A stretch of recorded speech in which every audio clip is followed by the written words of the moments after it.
how do you calculate the total assets of your S Corp business? Let's use an example. Let me go back to where we are.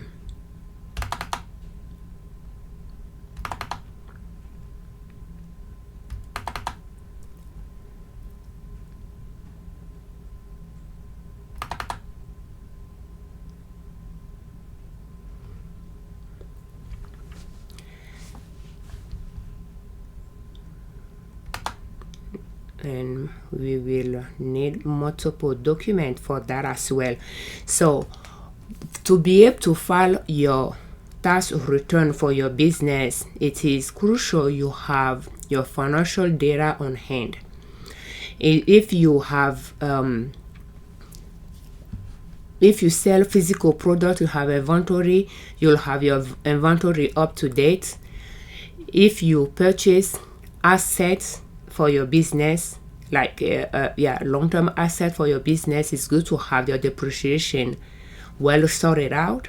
You have your expenses organized, and it makes it easier to fund your numbers. And technically, there are some form that you might have to file in advance if you're using a paper document, but you are not going to use a paper document. But when you are filing the tax return with a tax software, they will let's just duplicate this one. They will as they ask you question, they will open the form that your answer will go on. So how do you calculate the total assets of your business, of your S Corp business, or how do you calculate the balance sheet for your business? Is also called Schedule L for Form 1120S for 2023. So if you start your business before 2023, then you already have, previous year data that you should have in your balance sheet. If your business started in 2023, then the beginning of the tax year column will be 0. And in this example, we copy the example from 2022 to 2023. And when we assume that the business in this example existed before 2023, that means it has asset and liability from before 2023. Therefore, you'll pull the previous year balance sheet and copy year-end data to the beginning. So it's going to be year-end data for 2022 to the beginning of the tax year 2023. So by doing that, so the first thing is the asset. So a balance sheet has a portion for assets and it has a portion for liability and equity. And in the asset section, you have the cash the business has. If you sell and then your client pay you later, you'll have account receivable as well. Otherwise, you may not have anything there. If you have physical product, then you will have inventory section to complete. And if you have assets you purchase for the business, like long-term assets for the business, then you'll have the depreciation section and possibly the amortization section to complete as well. And for the liability section, you might have an account payable. If you owe some money that you need to pay, you might have an account payable section, like something on the credit card that you didn't pay before the year ended, could be in the account payable section. And if your partners or yourself contributed to the business, you'll have capital stock section. That's where I like to put capital contribution to the business. And then the profit or loss will go on the retained earning. That's where I like to put that as well. So that is just the way I complete it for our business. So that's that strategy I'm going to use in this example. So now that we see the different area of the balance sheet that we might have to put information data, so we are going to copy the year and the previous year numbers to the beginning of the year. So you will just copy that, and if we go down, we will aim to have the total assets for the year and previous year end as the beginning of the 2023 year. So we will paste that. We have inventory number here that we will copy and paste, and we have those and that is the depreciation. And for this one, I will just copy the number that I added in, and when I'm adding those numbers there, we will talk about it, and I will just make sure it match the one that was there. It's not going to match it anymore because I changed that number, and this number will change as well because it's including the number from the beginning of the year as well. And this one is a formula, and this one is a formula. So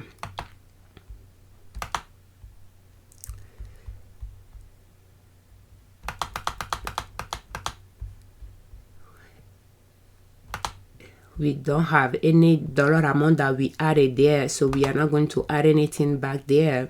And here we do have a number.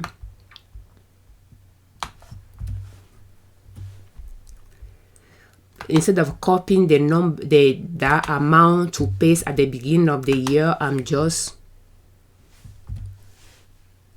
adding what was in there in that formula to this, because the formula is already taking the beginning of the year into consideration and adding numbers to it. So we are just going to copy and paste that, and you can see that we have our number there. And from that point, we will go to the bottom and we will do the same. So here we don't have any number, therefore we will take that one out. And here we have this number. We have a number inside of the formula. We will just copy that number to add it to this one.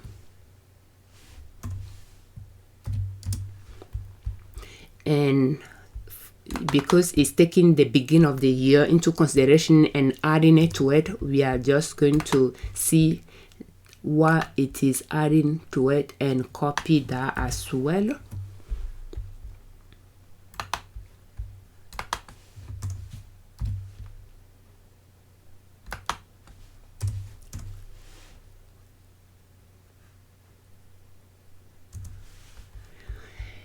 And we have the total assets matching the total liability. Now that we copy year end data to the beginning of the previous year end data to the beginning of the current, the 2023 year, now we will update year end for 2023.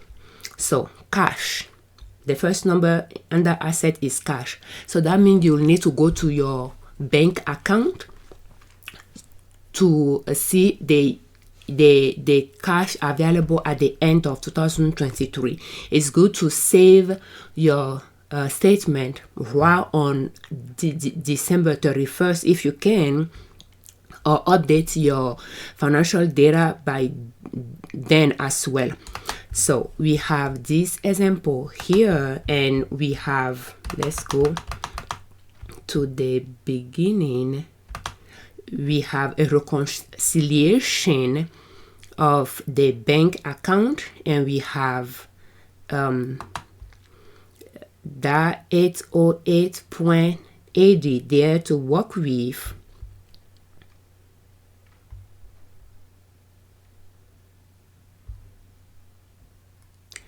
And let's go down. There is a $6.36. It is added. Okay. 808.80. So we'll have 808.80 there, and we can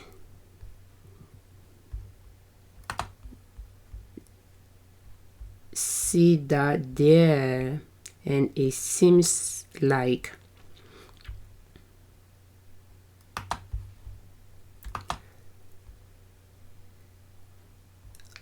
hold on, let's go back to the task. Yeah, this one is the checking account and this one is the saving account, so we can just combine both. Therefore we'll use this number instead of just the checking. So 809.01, 809.01. Let's make sure we have that right. Okay, so it is a good idea to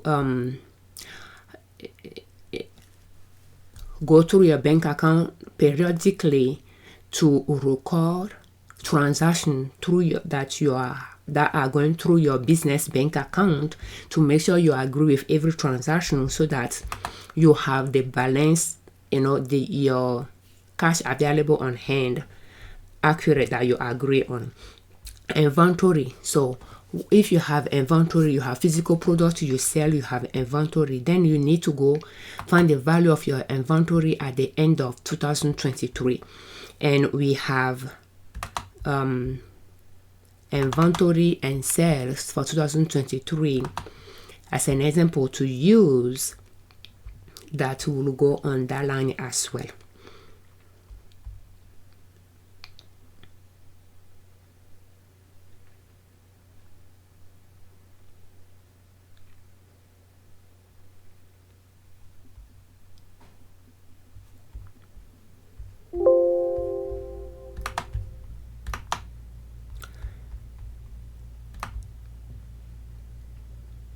So inventory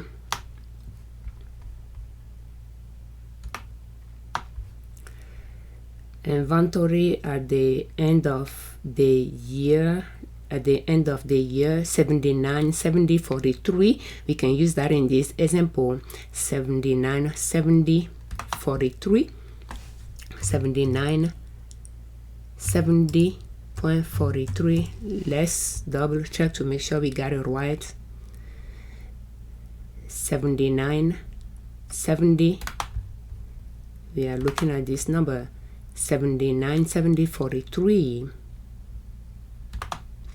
79 70 43, and we can compare it to the example that we have here as well, to make sure we are getting our numbers right. So now depreciation. So if you have assets, business assets that you are depreciating, you will complete the year end. So the way I tend to have some notes to remind myself what I'm putting in those. So pretty much year end has 2 column, beginning of the year has 2 column.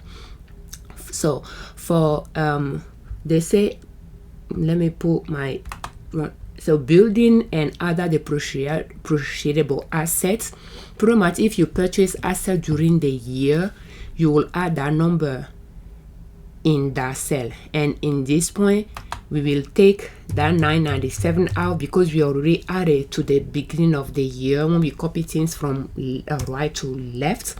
So we'll take it out of there, and when we do that, you'll notice that beginning of the year and end year will be the same. And here we'll take the number that we copy out earlier out as well.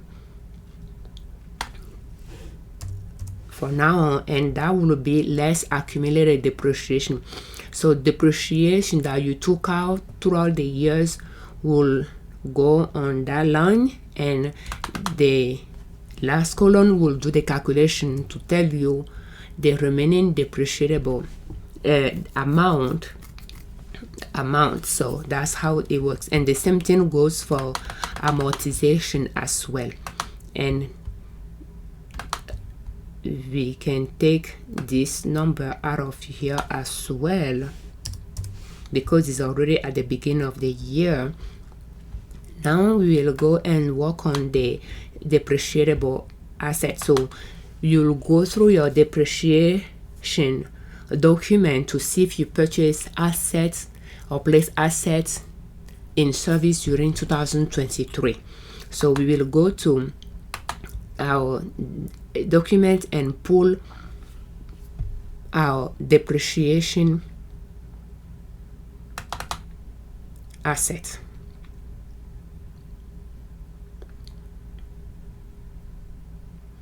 And probably shortly we will talk about how to depreciate an asset. But anyway, so for 2023 in this example we have 854.66 purchase that we are going to add, and I'm just going to copy that, and we will go to the balance sheet, and I will just paste it somewhere so that I'll paste the value so that I can have the full amount, and I will copy it from there and I will add it inside the formula,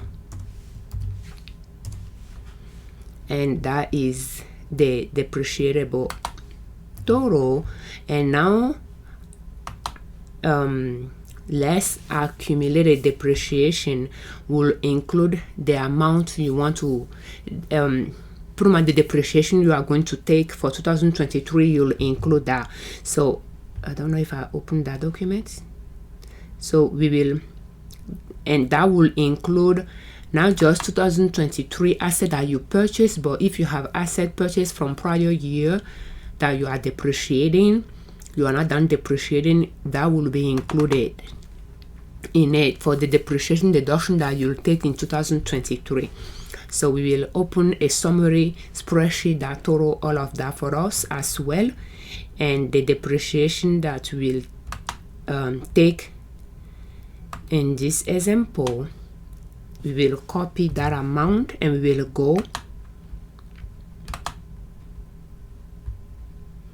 and let's paste it on the side first to see the amount. We'll paste it as a value to take the formula out.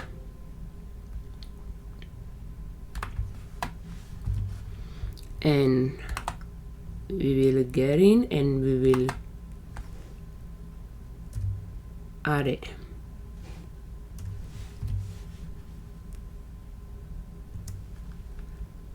And let's assume I added right. Yeah, so with a negative number. Let's see why I've been doing that, because I'm just summarizing here. Instead of doing the subtraction here, I'm just adding it as a negative number. That way when I add both, it'll do the subtraction. So by doing that, it's telling us that we have this amount left to depreciate. So one way we can double check to see if it seems accurate, first let's see if the numbers match what we have in the example on the other tab. So one way we can check to see if that number is accurate that is left to depreciate would be to go through your prior year depreciation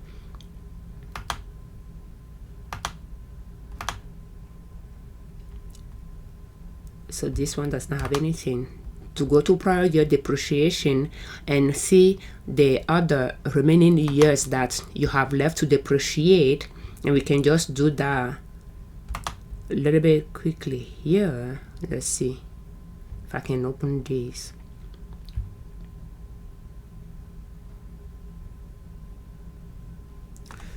I'm just going to pull the number, the total from those two total is at the bottom, and we will go to 2021, and the remaining to depreciate we'll add it as well.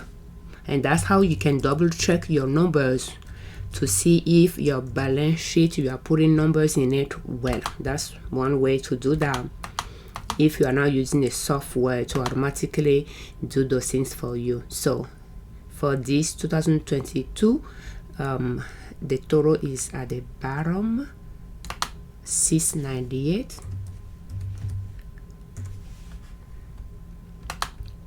2023,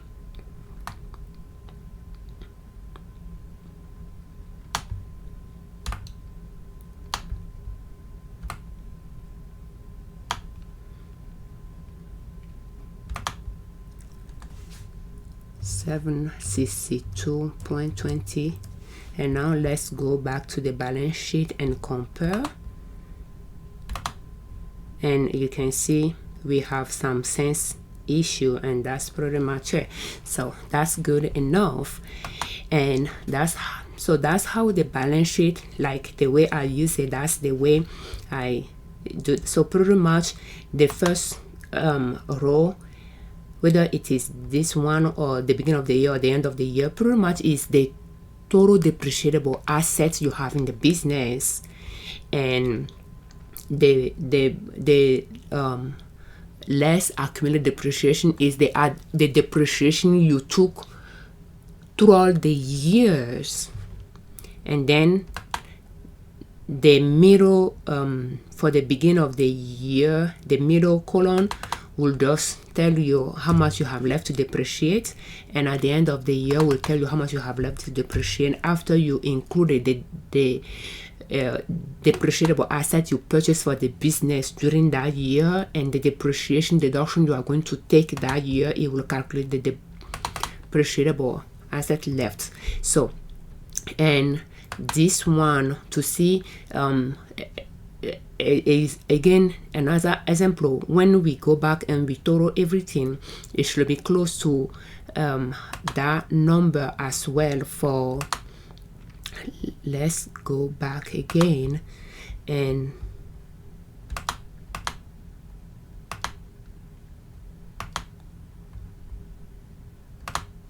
try. Let's go to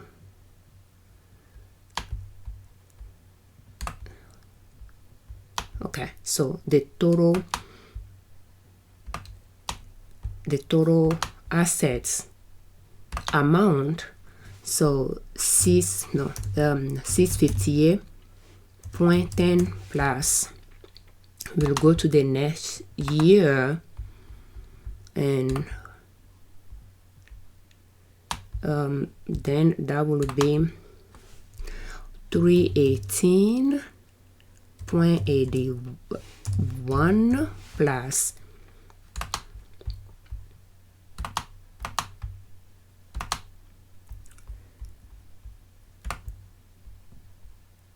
pretty much we are totaling the total asset, business assets, plus 2384.47 plus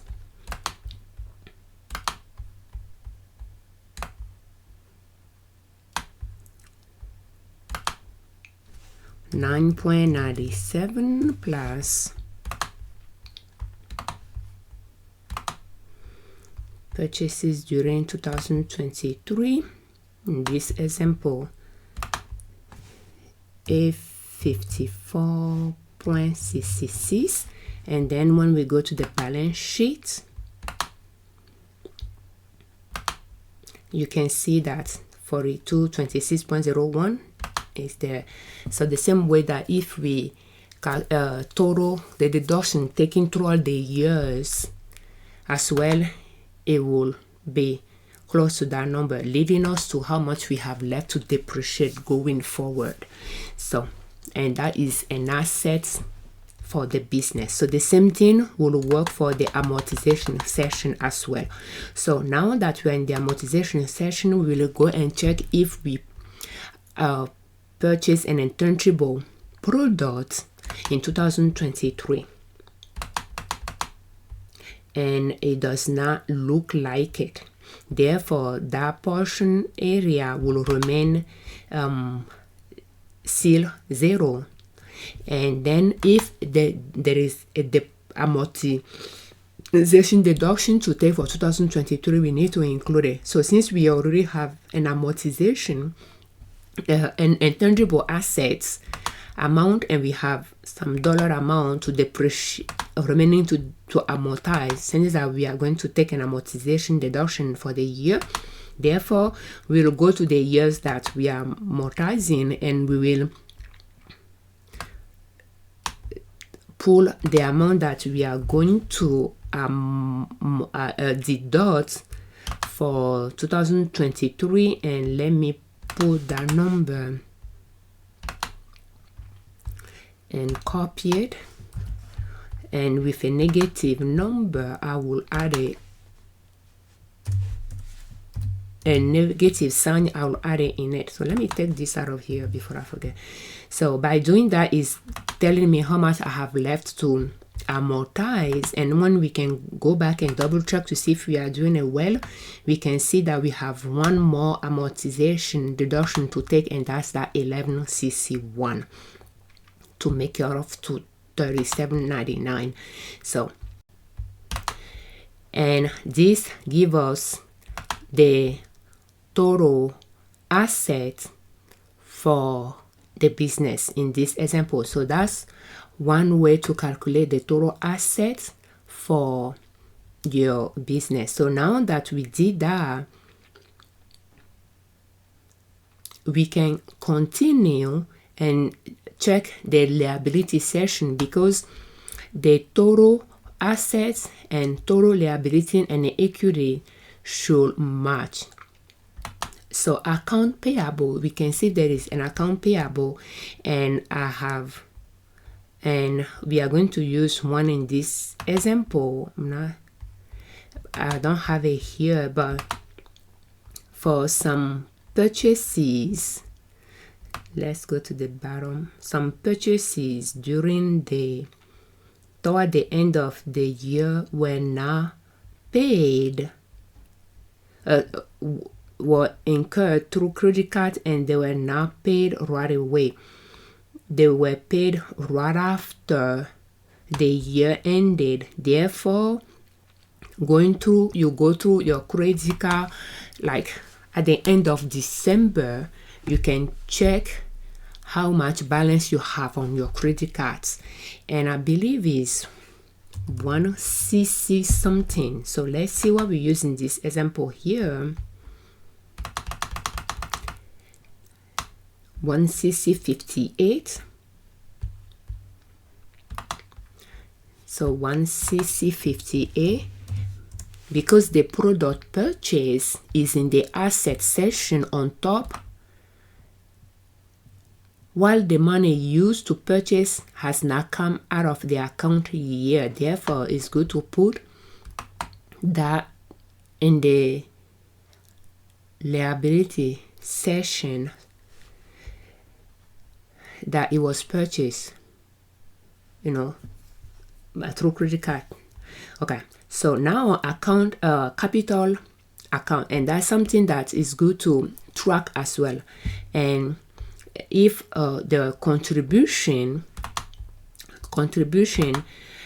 business capital contribution, you'll find that when you reconcile your bank account, but it's good to have a spreadsheet for capital contribution where you put those contributions as well, to have a summarized somewhere. And in this example, we do not have any contribution for 2023. Therefore, we need to make sure we take what we already put at the beginning of the years out of that end year. So we didn't make any capital contribution, and that in 2023, therefore the year end and the beginning year will be the same. So now here we need to take what was there as well, because we added at the beginning of the year. We need to take it out of there. So now you'll notice that there is a difference between the total assets and the total liability. So that difference will be in the return, will be added to the return earning for both to balance. That's the way I like to do it. And the difference is little bit is that. So, but yeah. So now, so when, if you know the, so pretty much the returning in is like the profit or the loss from the business. So that's where we will put that difference for the liability to balance out if we know we have everything in the other spot well. So that will conclude how we will complete the balance sheet, because we didn't work on the loss or the profit of the business. That's why I will leave it like that for now.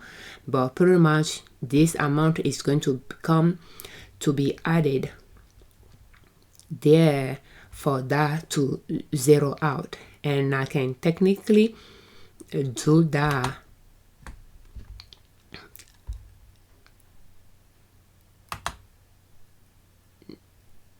in some way now as well. Let me,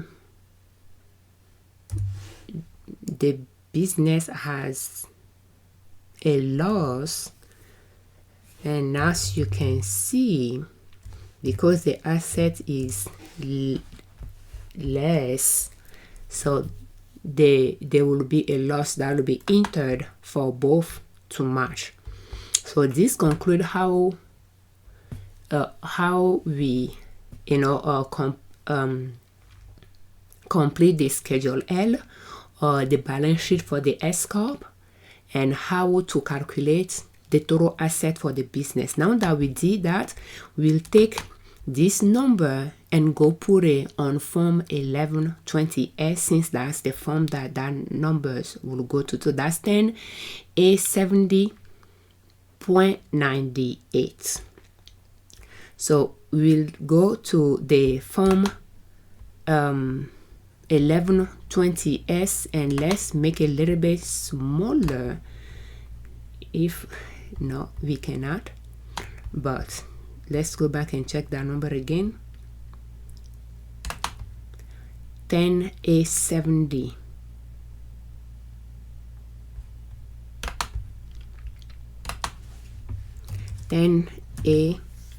A71 if we want to round.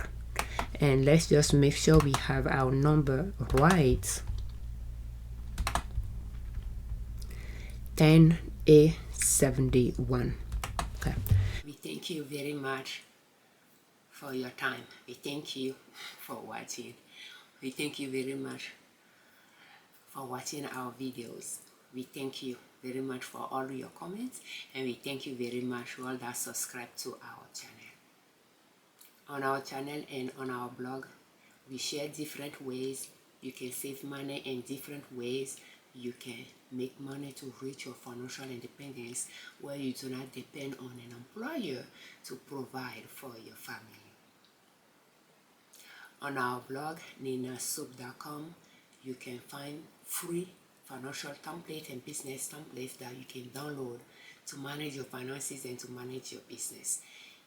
They are free. You don't need to subscribe or submit your email to access them and download them.